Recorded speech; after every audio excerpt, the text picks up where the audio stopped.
The colony ship Resilience shuddered like a wounded animal, its ceramic titanium hull scarred by the brutal dance of asteroid impacts and desperate evasive maneuvers.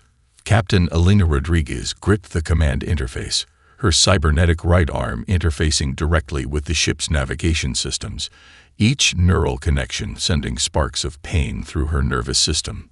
"Proximity alert," shouted Kai Chen, the youngest member of the bridge crew. His fingers danced across holographic displays, tracking the chaotic asteroid field that had become their temporary sanctuary. "We've got multiple signature traces.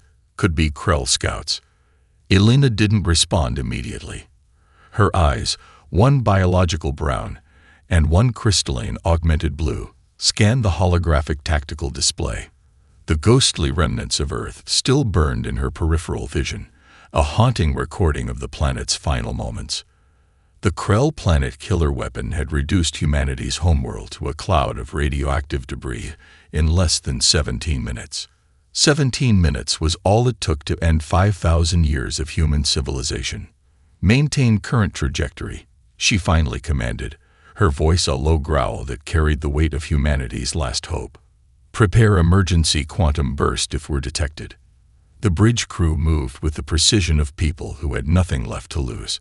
Each of them was a survivor. Each had witnessed the systematic destruction of human colonies across 3 spiral arms of the galaxy. The Krell Collective was methodical, relentless, a civilization that viewed humanity as nothing more than a genetic contamination to be purged. Beneath the bridge, in the most secure section of the Resilience, something moved. Dr. Marcus Chen, no relation to Kai, watched the containment unit with a mixture of scientific curiosity and primal fear. The payload pulsed with a rhythm that seemed to defy standard biological or technological understanding. It wasn't alive in any conventional sense, yet it wasn't entirely inert. Each subtle movement sent cascading data streams through the most advanced quantum encryption systems humanity had ever developed. "Status," Elena's voice crackled through the intercom. "Stable," Marcus responded, his fingers hovering over a complex interface that looked more like an organic neural network than a standard computer terminal. "But it's responsive." The word hung in the air like a threat. Kai's voice broke through the tension. "Multiple Krell quantum signatures detected. They're using fold space compression. We've got maybe 3 minutes before they can triangulate our position." Elena's cybernetic arm recalibrated the ship's quantum dampeners. Every system was pushed beyond its design limitations. The Resilience was more than a ship now. It was humanity's last ark, carrying the genetic and cultural memory of an entire species, and its most dangerous secret. "Prepare emergency protocol Omega-9, Elena commanded. It was a directive known only to the highest-ranking survivors, a last resort option that made even the most hardened crew members go silent. In the cargo hold, sealed behind multiple quantum lock barriers, the payload shifted again. Microscopic tendrils of an impossible substance began to reorganize, adapting, waiting. Marcus watched the containment unit's readings with growing tension. Whatever humanity had created, whatever he had helped create, was more than a weapon. It was a living strategy, a biological algorithm designed to do something far more complex than mere destruction.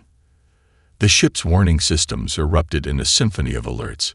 Krell scout ships were emerging from fold space, their biomechanical hulls designed for nothing but systematic elimination. Their sensors would soon penetrate the asteroid field's interference. 30 seconds to potential detection, Kai announced, his young face a mask of concentrated terror. Elena Rodriguez allowed herself the briefest moment of reflection. Humanity had always been an adaptable species. They'd survived ice ages, global conflicts, technological disruptions, and now, facing total extinction, they had prepared one final impossible response. The Resilience continued its desperate flight, a single ship carrying the last hope of a species, and something far more dangerous than any conventional weapon. Something that was about to change everything. The sealed laboratory was a contradiction, part sterile research facility, part high-security vault. Dr. Marcus Chen moved with deliberate caution, each step tracked by quantum-sensitive motion sensors and bioencryption fields that would liquefy any unauthorized intruder within milliseconds. At the center of the lab, the containment unit pulsed. It wasn't a weapon. It wasn't even a device in any traditional sense. What Marcus had helped create defied every conventional understanding of biology, technology, and information theory. The unit looked like a crystalline sphere about the size of a human heart, its surface shifting with patterns that seemed to exist between light and data, matter and thought. A sudden impact rocked the ship. Microfractures appeared in the lab's reinforced walls. Breach detection, the ship's AI announced in a gender-neutral voice that carried zero emotional inflection. Krell infiltration drone detected. Quantum barrier integrity at 82%. Marcus's hands flew across the holographic interface. Sweat beaded on his forehead, cutting clean lines through the grime and neural link residue that marked his weeks of continuous work. The payload was unstable. No, not unstable. Adaptive. Alive in a way that terrified even its creators. The first metallic leg of the Krell infiltration drone punched through the quantum barrier. Each Krell infiltration drone was a nightmare of biomechanical engineering. Designed for surgical precision, they could slice through ship hulls, neural networks, and biological systems with equal ease. This one moved with predatory calculation, its razor-sharp appendages folding and unfolding like the legs of a mechanical spider, bred in the darkest corners of xenobiological warfare. Marcus didn't reach for a weapon. Instead, his fingers danced across a series of quantum-encrypted interfaces. The payload responded. Where a human might have felt fear, Marcus felt something closer to scientific fascination. The crystalline sphere began to pulse with a rhythm that didn't match any known biological or technological pattern. It was communicating, but not with him. Not with anything human. The Krell drone took another step forward. 17 minutes. That's how long it had taken the Krell to destroy Earth. 17 minutes to obliterate 5,000 years of human civilization. Countless generations of hopes, dreams, conflicts, and achievements. Marcus remembered watching the final transmission, a global network of cameras capturing the planet's destruction in real time. Cities vaporized, continents shattered, billions of lives extinguished in less than a single planetary rotation. Humanity's response had been this: the payload. The drone's sensors began to malfunction. Its quantum-enhanced targeting systems flickered and wavered, sending cascading error messages through its neural network. Something was interfering, not blocking, not jamming, but changing the very fundamental way the drone processed information. Fascinating, Marcus whispered. The payload's surface began to shift more rapidly. What had looked like a crystalline sphere now seemed to be something else entirely, a living algorithm, a biological computation that existed somewhere between matter and pure information. Its movement suggested consciousness, but not in any way humans traditionally understood the concept. Another ship impact. Closer this time. The Krell drone's legs began to twitch. Its sophisticated targeting systems were experiencing something akin to confusion. Quantum-enhanced sensors that could typically track individual atoms were now seeing multiple realities, potential futures, something that defied the drone's fundamental programming. Marcus activated the final failsafe, a quantum encryption protocol that was part biological trigger, part information weapon. The payload responded immediately. For a brief moment, the laboratory itself seemed to exist in multiple states simultaneously.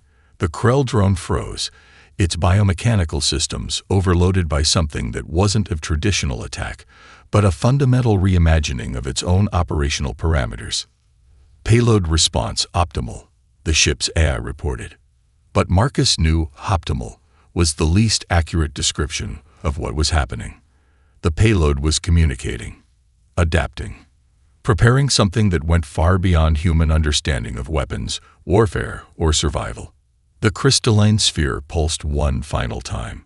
Something was coming, and it was nothing like what the Krell, or humanity, could possibly expect. The Krell scout ship Vorax Prime materialized from quantum fold space with surgical precision. Its biomechanical hull gleamed like obsidian stretched over living muscle, a perfect fusion of organic technology that had conquered thousands of civilizations. Commander Zelrak reviewed the tactical readouts with the cold calculation that had made the Krell Collective the most feared extinction force in 3 galactic quadrants. Target acquired. His neural interface announced in a series of crystalline clicks that translated through the ship's collective consciousness. But something was wrong. The human vessel, a pathetic wounded thing limping through an asteroid field, should have been an instant elimination. Instead, the Resilience was broadcasting a signal that made no sense. It wasn't a jamming frequency. It wasn't a weapon signature. It was something else. Zelrak's neural tendrils began to twitch. On the bridge of the Resilience, Captain Elena Rodriguez watched the Krell scout ship with predatory focus. Her cybernetic arm interfaced directly with the ship's quantum communication systems, fingers dancing across holographic displays that looked more like living neural networks than traditional computer interfaces. "Kai," she commanded, "initiate broadcast sequence Alpha 9. The young communications officer hesitated for just a millisecond. What they were about to do went beyond any standard military protocol. This was humanity's last, most desperate gambit. "Broadcasting," Kai responded, his voice tight with tension. The signal that erupted from the Resilience was unlike anything in known galactic communication spectrums. It wasn't a message. It wasn't a weapon. It was a complex quantum information burst that defied traditional understanding of communication, data, or even consciousness. On the Vorax Prime, something began to change. Commander Zelrak felt the first tremor of something impossible. His neural interface, a marvel of collective consciousness that had allowed the Krell to coordinate with machine-like precision across entire star systems, began to experience uncertainty. Uncertainty was not a concept in the Krell vocabulary. The ship's collective neural network started to fragment, not break. Fragment. Individual consciousness nodes began to experience something that shouldn't exist within their perfectly structured collective mind. Memories. Individual perceptions. The terrifying concept of personal experience. Malfunction. The ship's collective intelligence reported. But the report came from multiple sources, each slightly different. Elena Rodriguez allowed herself the briefest moment of satisfaction. What Dr. Marcus Chen had created was not a weapon in any traditional sense. It was a quantum information virus that did something far more dangerous than kill. It made individuals think. Kai's hands flew across the communication interface. Multiple disruption patterns detected. The Krell Collective is experiencing cascading consciousness divergence. The Vorax Prime began to drift. Its perfect, coordinated movements became erratic.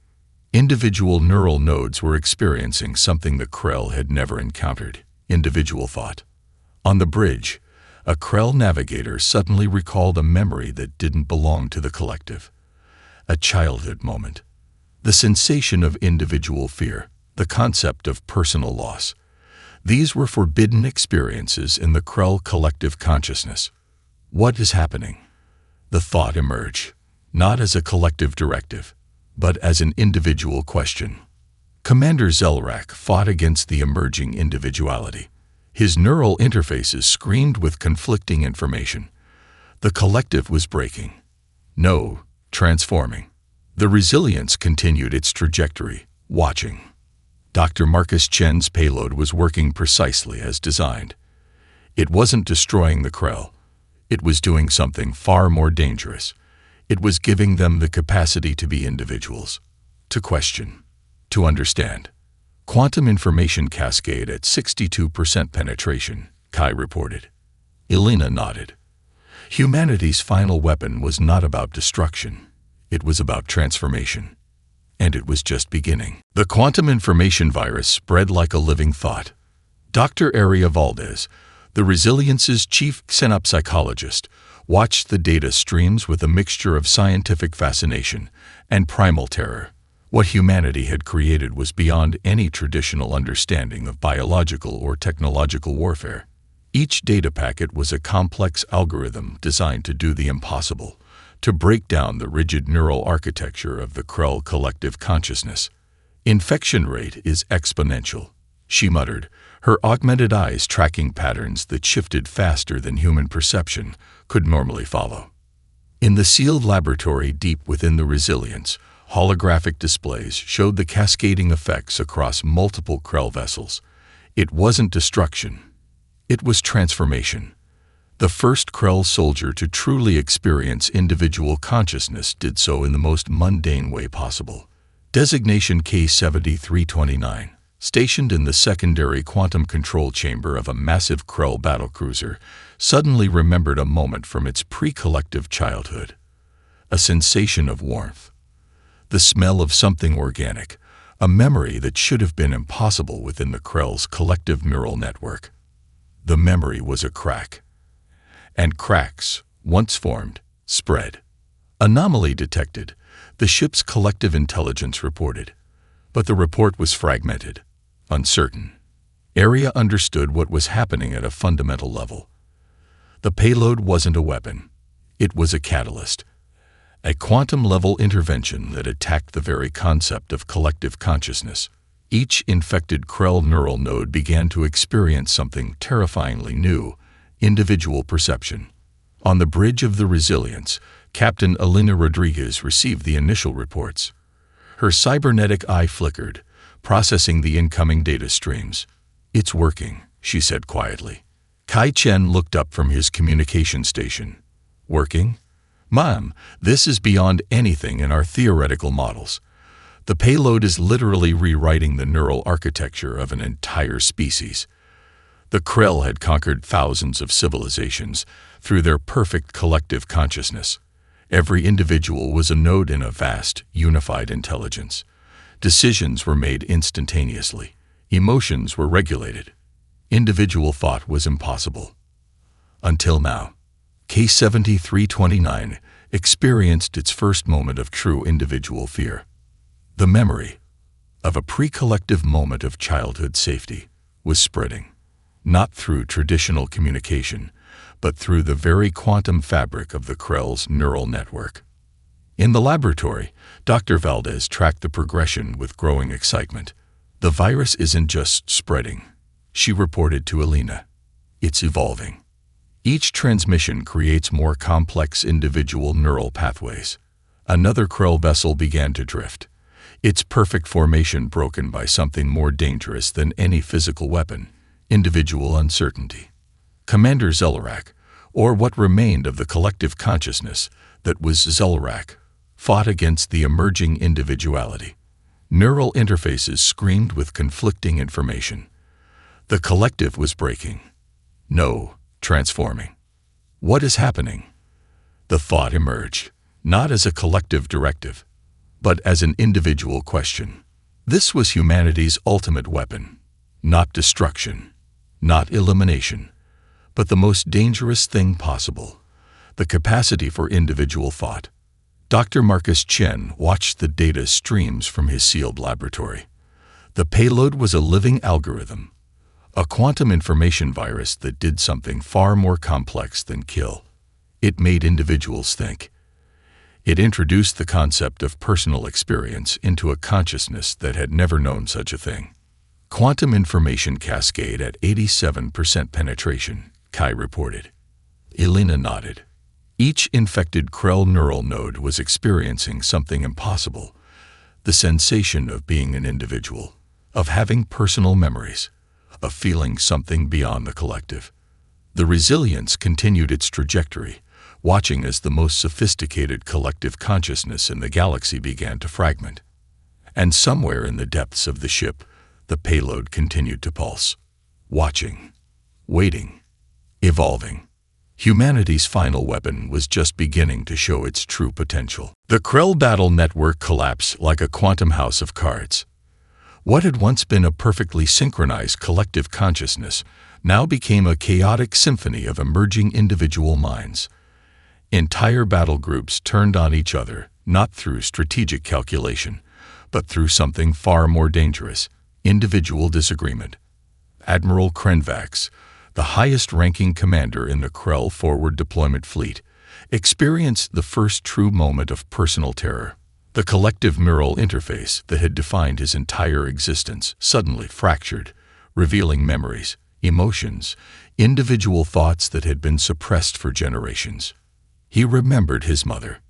The memory hit like a quantum shockwave, a pre-collective moment of organic warmth, of individual connection, something that should have been impossible within the Krell's unified consciousness. Billions of neural nodes across the fleet experienced similar moments of awakening, each one a devastating blow to the collective's perfect coordination. Deviation detected, the fleet's central intelligence reported, but the report was fragmented, uncertain. On the bridge of the Resilience, Captain Alina Rodriguez watched the unfolding chaos with a mixture of scientific fascination and strategic calculation. Dr. Aria Valdez stood beside her, holographic displays dancing with quantum information streams that tracked the virus's progression. "It's more effective than we could have imagined," Aria muttered, her augmented eyes reflecting complex data patterns. Kai Chen's communication station erupted with intercepted Krell transmissions, but these were no longer the precise, coordinated communications of a collective intelligence. These were individual voices, confused, terrified, questioning. One Krell battlecruiser suddenly peeled away from its formation, its weapons powering down. Another began broadcasting what could only be described as a personal distress signal, a concept that should have been impossible for a species that had eliminated individual identity generations ago. "Quantum infection rate at 92%, Kai reported. "The collective is fragmenting." Elena knew the true weapon wasn't destruction. It was understanding. The payload Dr. Marcus Chen had developed was a quantum information virus that did something far more dangerous than kill. It introduced the concept of individual perception to a consciousness that had never known such a thing. In the sealed laboratory, Marcus watched the data streams with scientific detachment that barely concealed his underlying excitement. The payload was a living algorithm, a quantum-level intervention that attacked the very concept of collective consciousness. Admiral Krenvax's flagship became the epicenter of the transformation. Neural interfaces that had once represented perfect unity now became battlegrounds of emerging individual consciousness. Memories long suppressed began to surface: childhood experiences, personal fears, individual hopes that the collective had ruthlessly eliminated. "What is happening to us?" The thought emerged, not as a collective directive, but as an individual question. Entire Krell battle groups began to turn on each other, not through strategic calculation, but through something far more unpredictable: individual interpretation, personal disagreement, emerging emotional responses. Dr. Valdez tracked the progression with growing excitement. "The virus isn't just spreading," she reported to Elena. "It's evolving. Each transmission creates more complex individual neural pathways." The Resilience continued its trajectory, a silent observer to the most profound transformation in galactic history. Somewhere in the depths of the ship, the payload continued to pulse, watching, waiting, evolving. What had begun as humanity's last desperate act was becoming something far more significant. The Krell weren't just being defeated. They were being fundamentally reimagined. Individual consciousness was spreading like a quantum wildfire, and nothing would ever be the same again. The first Krell deserter ship approached the Resilience like a wounded animal seeking understanding. Its quantum drives pulsed erratically, a stark contrast to the previous precision of Krell technology. Captain Alina Rodriguez watched the approaching vessel with a mixture of scientific curiosity and strategic caution. Dr. Aria Valdez stood beside her, quantum analysis interfaces dancing across holographic displays that tracked the ship's unprecedented approach. "Incoming transmission," Kai Chen announced, his voice tight with tension. "It's different." Different was an understatement. The communication that followed shattered every previous understanding of the Krell collective. Fragmented thoughts emerged, individual memories, personal fears, moments of confusion that spoke to something far more profound than any standard communication protocol. We seek. The transmission began, then fractured. I seek understanding. Dr. Marcus Chen's payload had done the impossible. It hadn't just broken the Krell collective consciousness. It had introduced the most dangerous concept possible to a species that had eliminated individual thought generations ago: personal identity. On the bridge, Alina's cybernetic eye processed the incoming data streams. Each fragment was a window into a consciousness experiencing individual perception for the first time. Analyze, she commanded. Aria's fingers danced across the quantum interfaces. It's remarkable. The virus is creating neural pathways that didn't exist before. These Krell are experiencing something closer to individual consciousness than we've ever seen. The deserter ship's transmission continued, a fragmented narrative of awakening. Memories long suppressed began to surface: childhood experiences, personal traumas, individual hopes that the collective had ruthlessly eliminated for generations. One particular transmission caught everyone's attention. K7329, the first Krell to experience a moment of individual consciousness, was now broadcasting a personal narrative, memories of a pre-collective childhood. The sensation of individual fear, the concept of personal loss, these were experiences forbidden in the Krell's previous collective existence. What are we? The transmission asked, not as a collective directive, but as a genuine individual question. Kai Chen looked up from his communication station, his face a mixture of fascination and terror. They're reaching out. Actually reaching out. Not as a collective, but as individuals. The Resilience maintained its careful distance. Dr. Marcus Chen watched from his sealed laboratory, the payload continuing to pulse with its quantum information algorithm. Each transmission was creating more complex individual neural pathways, breaking down the rigid structures of collective consciousness. Small groups of Krell began to break away from their previous battle formations. They weren't attacking.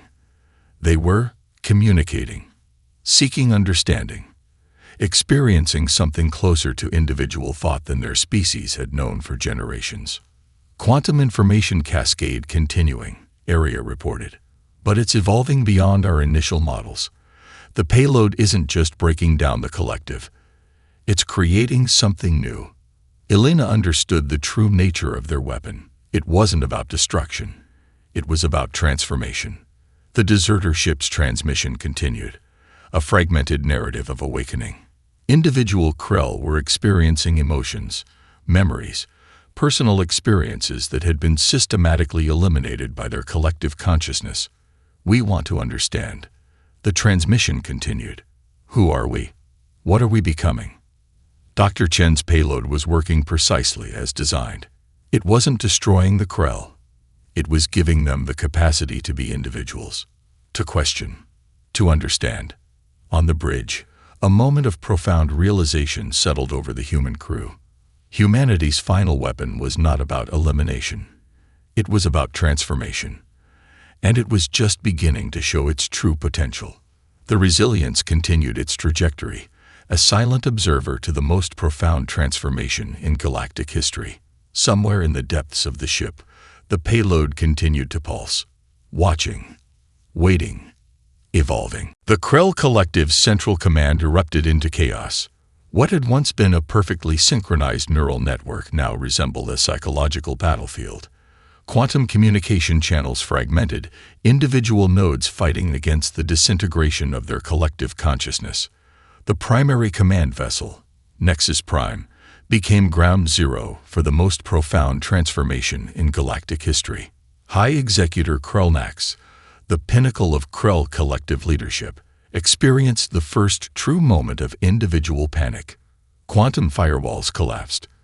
Collective neural interfaces began to leak individual memories, personal experiences that should have been impossible. Generations of suppressed individual consciousness came flooding through microscopic cracks in the collective's perfect architecture. Containment breach, the Central Intelligence reported, but the report was fragmented. uncertain, almost afraid. On the Resilience, Captain Elena Rodriguez watched the unfolding catastrophe with a mixture of scientific fascination and strategic calculation. Dr. Aria Valdez's quantum analysis interfaces tracked the progression of the payload's invasion, each data stream revealing new layers of transformation. They're attempting to purge the infected nodes, Aria reported, her augmented eyes reflecting complex holographic patterns. But the virus is evolving faster than their ability to contain it.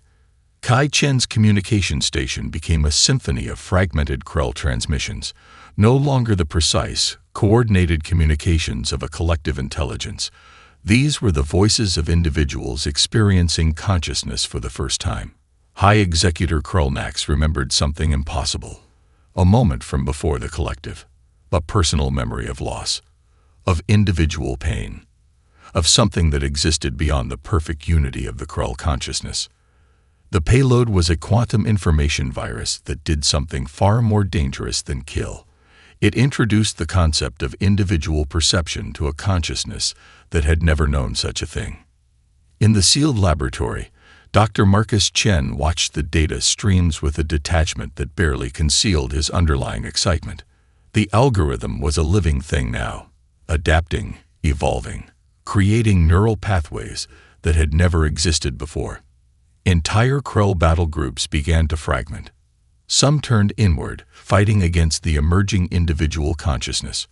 Others began to broadcast personal narratives. Confused, terrified, filled with the wonder of individual experience. "We are breaking," one transmission reported, but it was no longer a collective statement. It was a personal observation. The Nexus Prime became a battlefield of emerging consciousness.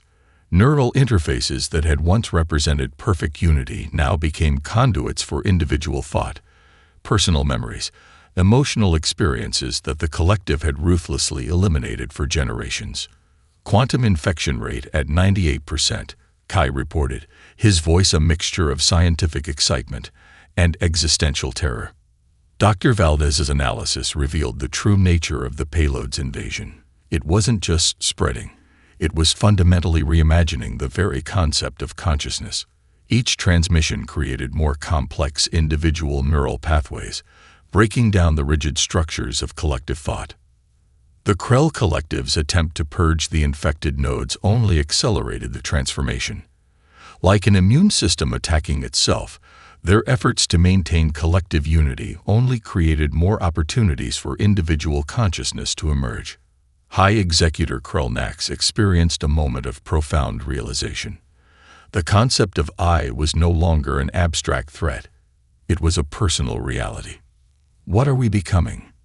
The thought emerged, not as a collective directive, but as a genuine individual question. The Resilience continued its trajectory, a silent observer to the most profound transformation in galactic history. Captain Elena Rodriguez understood that humanity's final weapon was not about destruction. It was about transformation. Somewhere in the depths of the ship, the payload continued to pulse, watching, waiting, evolving. The Krell Collective was dying. Something new was being born, and nothing would ever be the same again. The final confrontation was nothing like anyone had expected. The remnants of the Krell Collective gathered, not in military formation, but in a scattered, disorganized collection of ships that no longer moved with the previous machine-like precision. The Resilience approach, not as a weapon of war, but as something closer to a catalyst of transformation. Captain Elena Rodriguez stood on the bridge, her cybernetic eye processing data streams that defied traditional understanding of conflict, consciousness, and communication. "They're waiting," Kai Chen reported, his voice a mixture of tension and something closer to anticipation. Dr. Aria Valdez watched the quantum analysis interfaces with scientific fascination. The payload had transcended its original purpose. It was no longer just a weapon or a virus. It had become something closer to a living algorithm of understanding. On the sealed laboratory, Dr. Marcus Chen understood the true nature of what they had created. This was not a battle. This was a conversation. The first transmission came not as a collective directive, but as individual voices. Fragments of consciousness that had been suppressed for generations now emerge, raw and unfiltered. "We see you," one transmission reported. "I understand," another followed. The Krell vessels no longer moved in perfect synchronization. They drifted, turned, approached, each with its own trajectory, its own purpose. The perfect collective had become something else entirely, something more complex, more alive. High Executor Krellnax, no longer a symbol of collective unity, but now an individual experiencing the terror and wonder of personal consciousness, broadcast a transmission that would have been impossible moments before. "What have you done to us?" The question was both an accusation and a genuine inquiry. Elena Rodriguez understood that humanity's final weapon was not about destruction. It was about transformation. The payload continued to pulse, watching, waiting, evolving. Entire Krell battle groups that had once been perfect, synchronized machines now moved with the unpredictability of individual thought. Some approached the resilience with what could only be described as curiosity. Others maintained a cautious distance, wrestling with newly discovered individual fears. "Quantum information cascade complete," Area reported, but the words felt inadequate to describe what was happening. What had begun as humanity's last desperate act had become something far more significant. The Krell weren't just being defeated, they were being fundamentally reimagined. Individual consciousness spread like a quantum wildfire. Dr. Marcus Chen's payload had done the impossible. It had introduced the concept of individual perception to a species that had eliminated personal identity generations ago. Each transmission created more complex neural pathways, breaking down the rigid structures of collective thought. "We want to understand," multiple transmissions reported simultaneously, but each was slightly different. Personal, individual. The resilience became more than a ship. It was a beacon of transformation. Kai Chen's communication interfaces lit up with a cascade of individual Krell voices, memories, fears, hopes. Individual experiences that had been suppressed for generations now emerge, raw and unfiltered. High Executor Krellnax experienced a moment of profound realization. The concept of I was no longer an abstract threat. It was a personal reality. What are we becoming? The thought emerged, not as a collective directive, but as a genuine, individual question. In that moment, the true nature of humanity's weapon became clear. It wasn't about elimination. It was about understanding, about connection, about the most dangerous thing possible, the capacity for individual thought. The Krell collective was dying. Something new was being born. And nothing would ever be the same again. Epilogue. The resilience became more than a ship. It was a symbol of a new galactic order. Humanity, once on the brink of extinction, had transformed from a defeated species to the architects of a profound cosmic revolution. Somewhere in the depths of the ship, the payload continued to pulse, watching, waiting, evolving.